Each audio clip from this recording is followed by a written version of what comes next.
This was going to be the first case in Nevada where the only evidence they had was DNA. Hey guys, welcome back to my channel. Today we're doing another Nevada death row case. Sorry, I smacked my ring on my laptop. But today's case is going to be on a case that I touched on for just a second in last week's video where I was talking about Scott Dozier, and this week's video is going to be on Daryl Mack. And Daryl Mack is the last man who was actually executed in Nevada. So that's why we're talking about him today. We're going to go ahead and learn a little bit about his background, the crimes he did, and how it went being on death row. This video I don't think is going to be too traumatizing. There is one part where I discuss like one of the crimes he did where it's a little much, so I will give you guys a warning for that if you guys decide to skip through that. I've been so happy to be going back into making videos and stuff. I know it was a long time where I wasn't making anything, and I'm so sorry for that. Hopefully we can get myself on a better schedule though. Right now I have a new background I kind of set up today. Let me know what you guys think about it. I might need to move a couple things to get it perfect, but it's a lot better than where it was for sure. But enough blabbing, let's get into the video.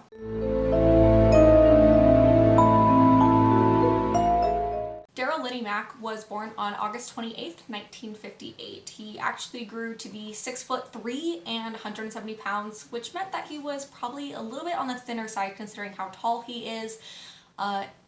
The amount of information that is just not available about him is weird.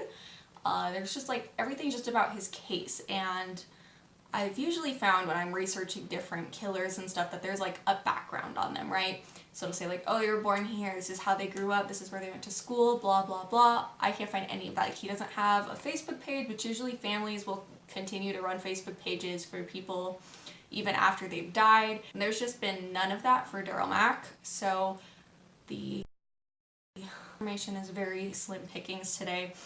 I know he went by a couple different aliases. Aliases, if you're not aware, are just other names that people will go by, including the name Bennett Steve, Dixon Avery, and Mac Darrell Lynn.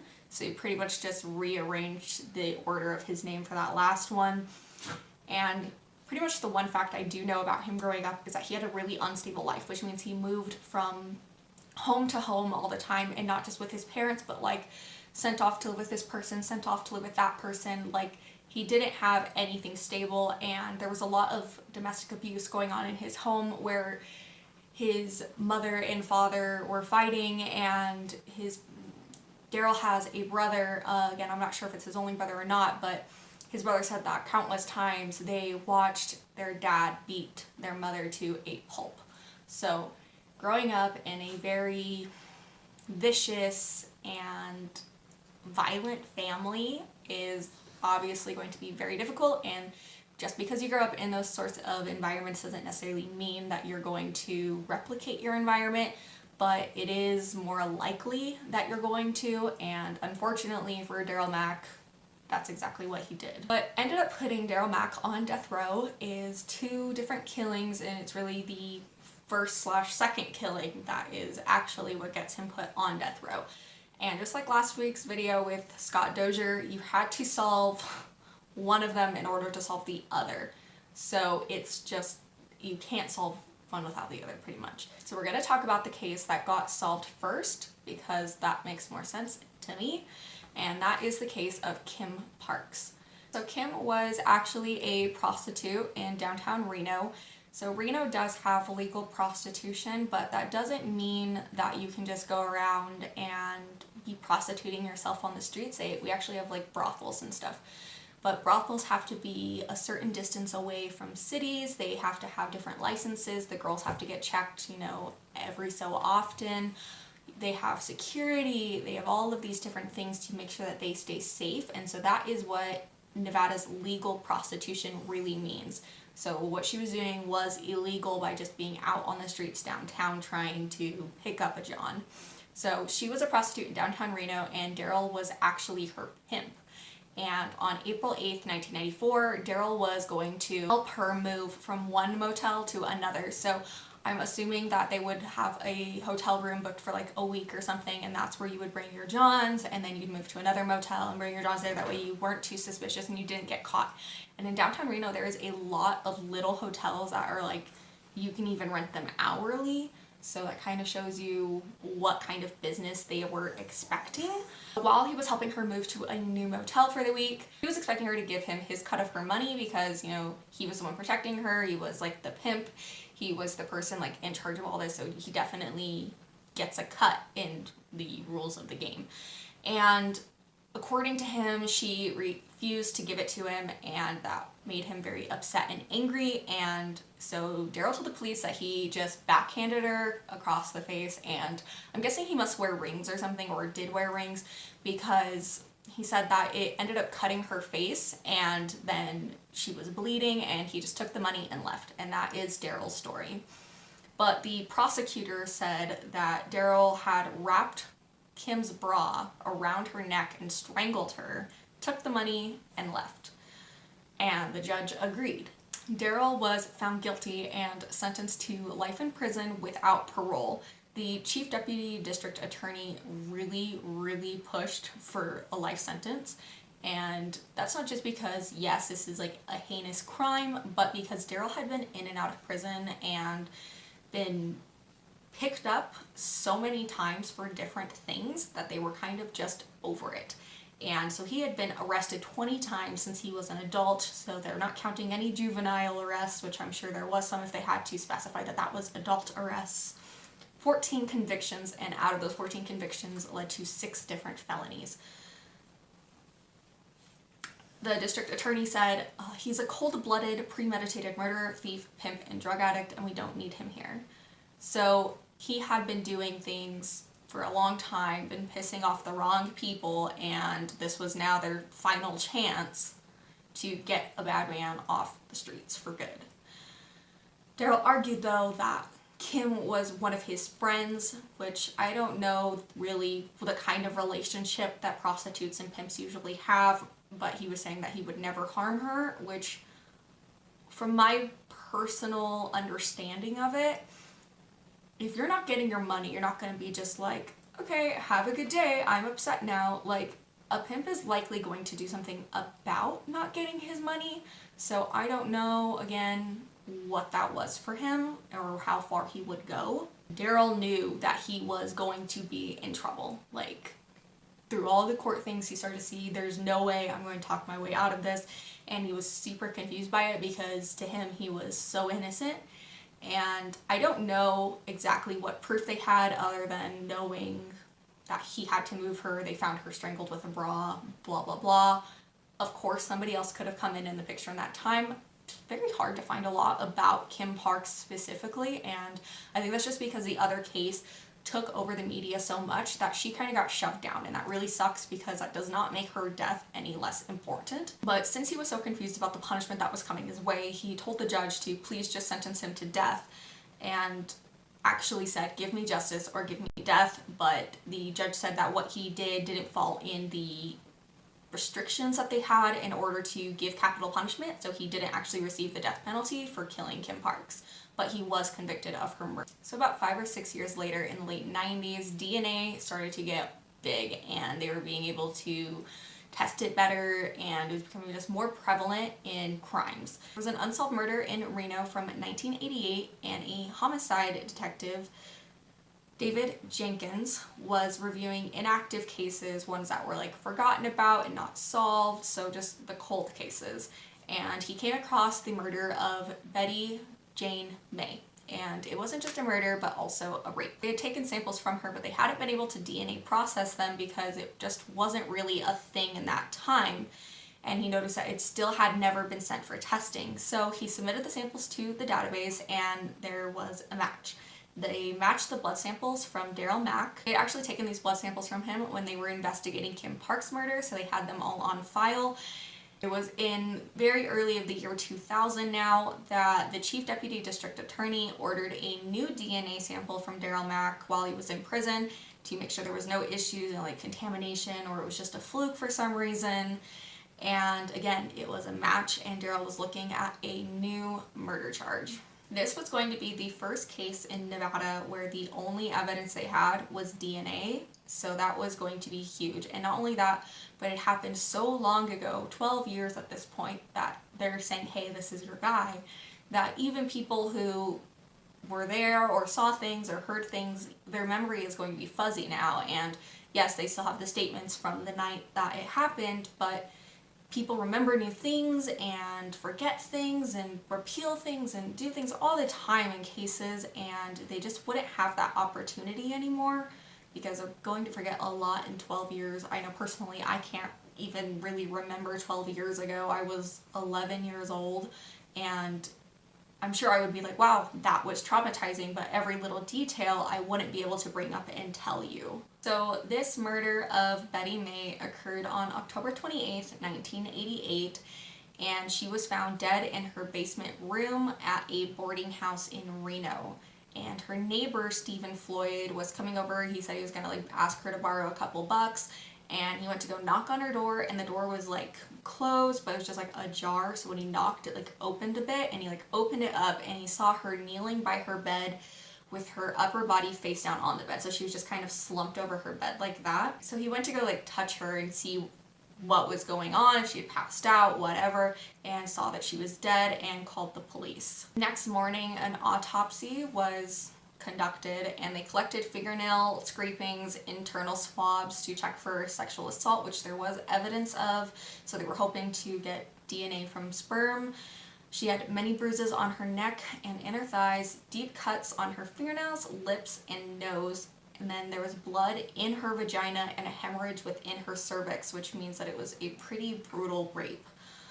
She was wearing a blue blouse, and it was completely blood-stained. During the trial, medical experts, all of them, that got to look at the case information agreed that she had been manually strangled to death and had suffered a forceful traumatic rape not long before death.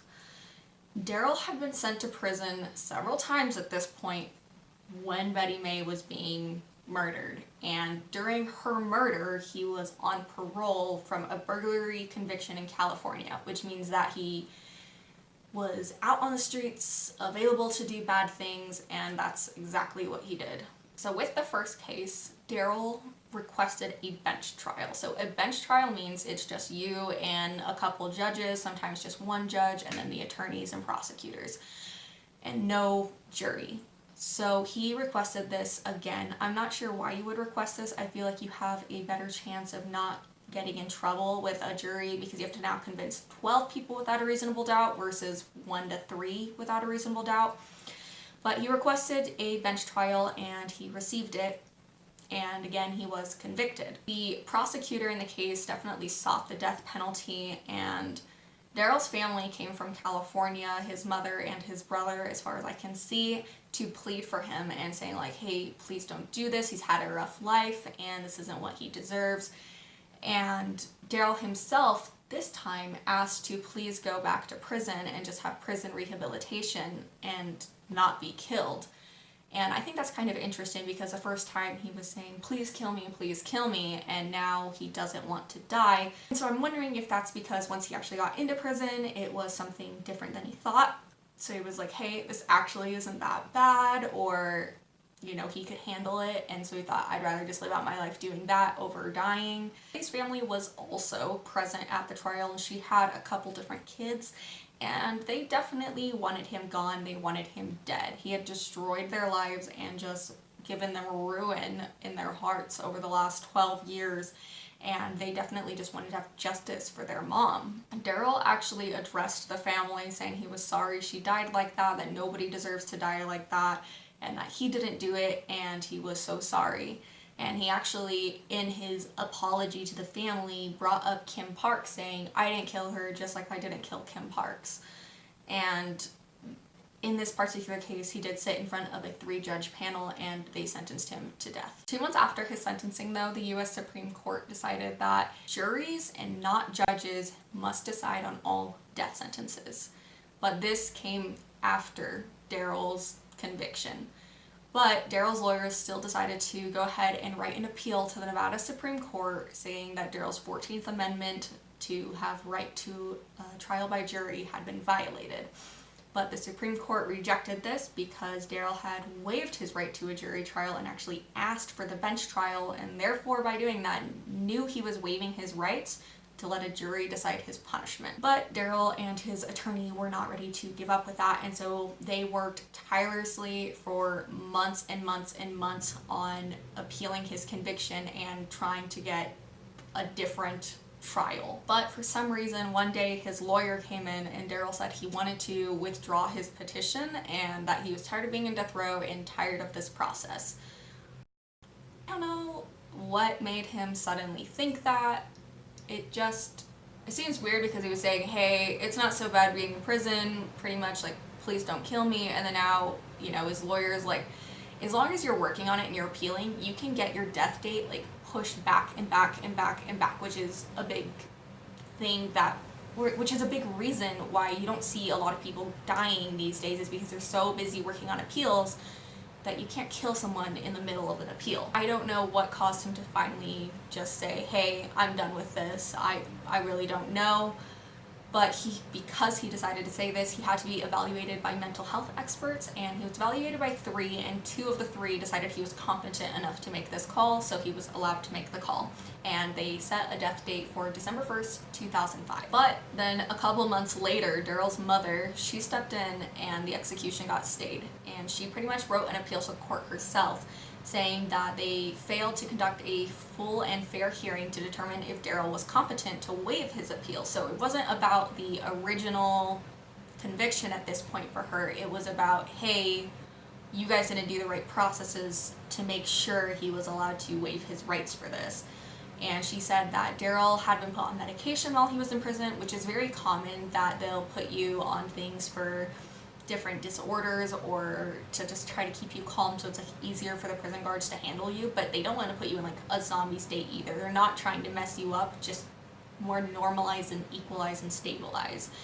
And so she was saying that these medications he was on was, kind of messing him up, and that he didn't know what he was asking for, and that this violated his rights. But the Nevada Supreme Court rejected these arguments, said that there was nothing that was unconstitutional within the drug or their use of the drug, and that he had been, evaluated and approved to give his own statement of wanting to withdraw his petition. And they also said that just because a person claims innocence does not mean he is delusional, because the mother was also saying that, hey, we know he did this, but he keeps saying he didn't, so maybe he doesn't understand that him doing these crimes is leading to this punishment.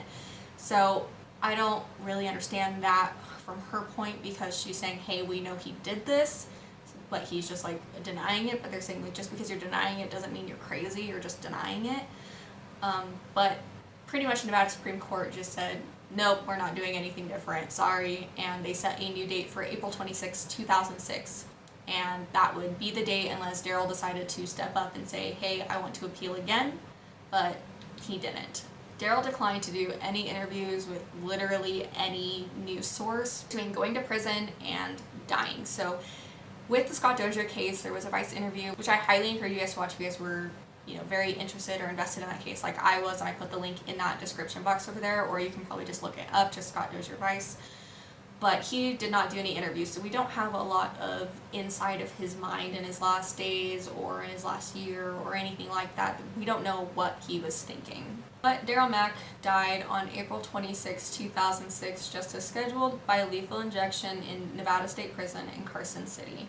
The lethal injection chamber isn't there anymore though. It's now in Ely, which is about 6 to 7 hours from Carson, so they didn't move it since his death, so he would be the last execution in that chamber.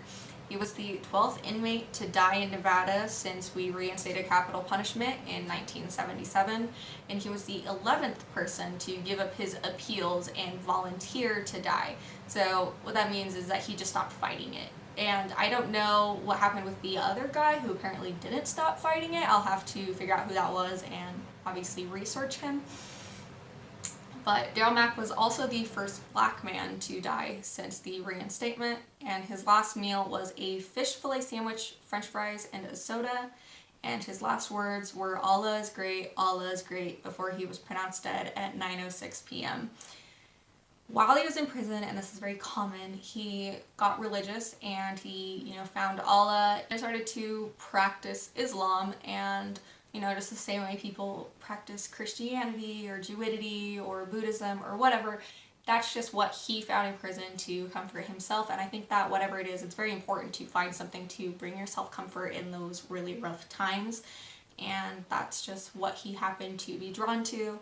Betty's children did attend the execution, and after the execution, her son was interviewed real quick, and he actually said, "Hey, I know you guys are probably not going to publish this, or you're going to cut this part, but this has been long overdue, and my mom could not have asked for a better Mother's Day gift, and to rest in peace, Mom." That's really it for today's case, though. Daryl Mac, in my opinion, definitely killed Betty May, and I mean, there's DNA evidence of that, and I don't know why. I don't know how he would have stumbled upon her, or, how he found her, really. There's not a lot of talk about that in any of the articles I could find. As far as Kim Parks goes, and what I could find, no, I don't think there was a lot of evidence for it. It seems likely, just based off the story, and even the story he gave, saying that he got upset with her and, she wouldn't give him his money, and just kind of knowing already how that kind of thing is run, but just saying, hey, it's likely, and hey, you're going to prison for the rest of your life, aren't really the same thing.